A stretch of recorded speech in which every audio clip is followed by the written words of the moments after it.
Every generation has probably thought that its generation had more problems than any other. No one since 33 AD, no one age has been free from calamity. The Apostle Paul said that things are going to get worse. He said these people that in this period that do all these things are always learning but never able to come to a knowledge of the truth. Now, the Simplified English Bible, in which some of our brethren helped to translate, a good translation, and there are many that are just paraphrases. I would ask you to be very careful about them because they don't always have the fullness of truth that they need. Know this, there will be hard times during the last days. And look at some other words that are used that are more modern. Selfish, greedy, boastful, proud, blasphemers. Well, we know what these things are. I like this one. Wild and conceited. We know what wild is. You know, we have a song called Wild Thing, don't we? Well, a lot of people fit in that real well, don't they? They're wild. And so Paul had it right. This is going to happen. But what are these last days? I do not believe it's the end of the world. Hebrews defines these last days in Hebrews 1:1 in the KJV.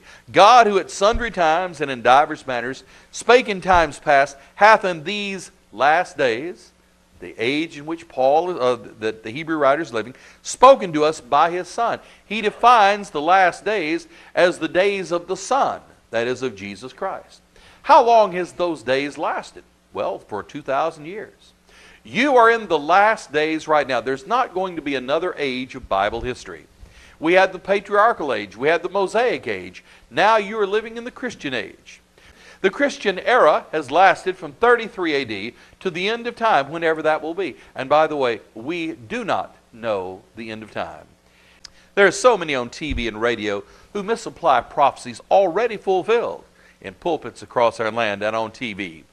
However, I think it does help us to look at things prophesied, to get a grip on just how well or how badly we may view our own status. Isn't it sad when you see these people talking about doom and gloom and nuclear explosions as if they have some kind of inside track on Bible prophecy, when none of that is applying to the 21st century per se, when they take Ezekiel and Daniel and Revelation and take many, many symbolic things and things applying to events that have already occurred and try to stick them into the 21st century, as they did in the 20th century, as they did in the 19th century.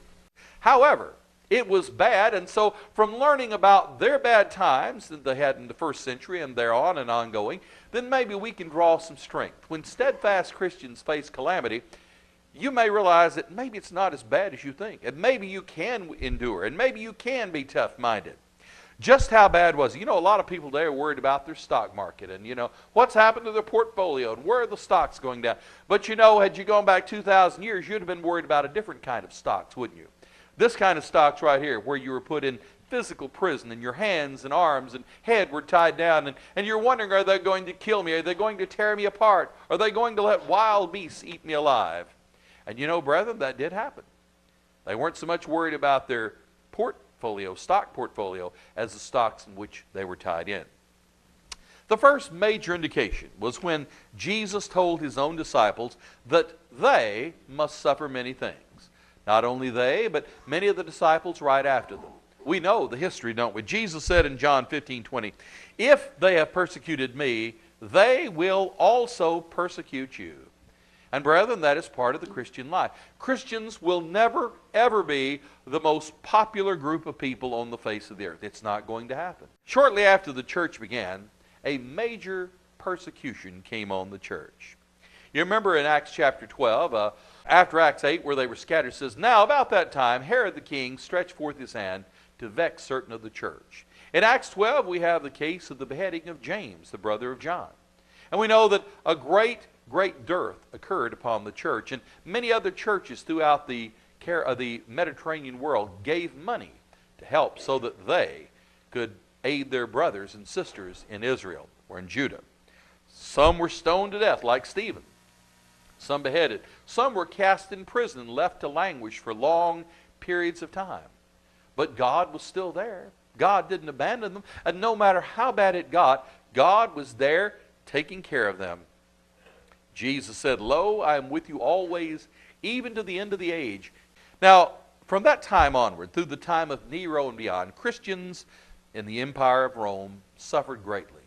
In 79 AD, when the Great Forum was built, it's estimated that until the time the Great Forum was destroyed, or left to rot, so to speak, in 476 AD, that 250,000 people were killed in that one location. Many of them Christians, some torn apart by lions, as you see here. Others were given swords and said, fight or die. And they died rather than fight. And yet, they survived. They continued to preach the gospel. They continued to be spreading across the empire. They couldn't be stopped. It was predictions about the destruction of Jerusalem that would be the harbinger of the worst in the first century, especially for Jewish Christians in Palestine. Jesus said in that famous chapter in Matthew 24, "Do you see all these things?" Speaking of the temple. "I am telling you the truth. Everything you see here will be destroyed." And it was.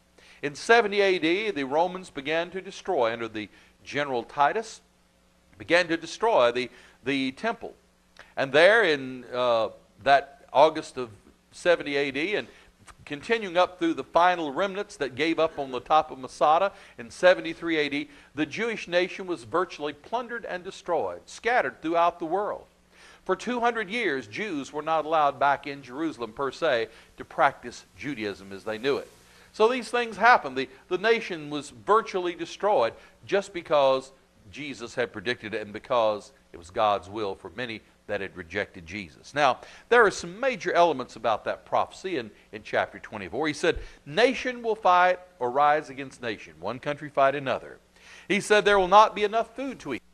He also said there will be earthquakes. And you know, when you start reading these things, some of our modern day TV prophets and TV evangelists just can't help but say, oh, well, this has to be today. There was an earthquake in Japan. There was an earthquake in South America.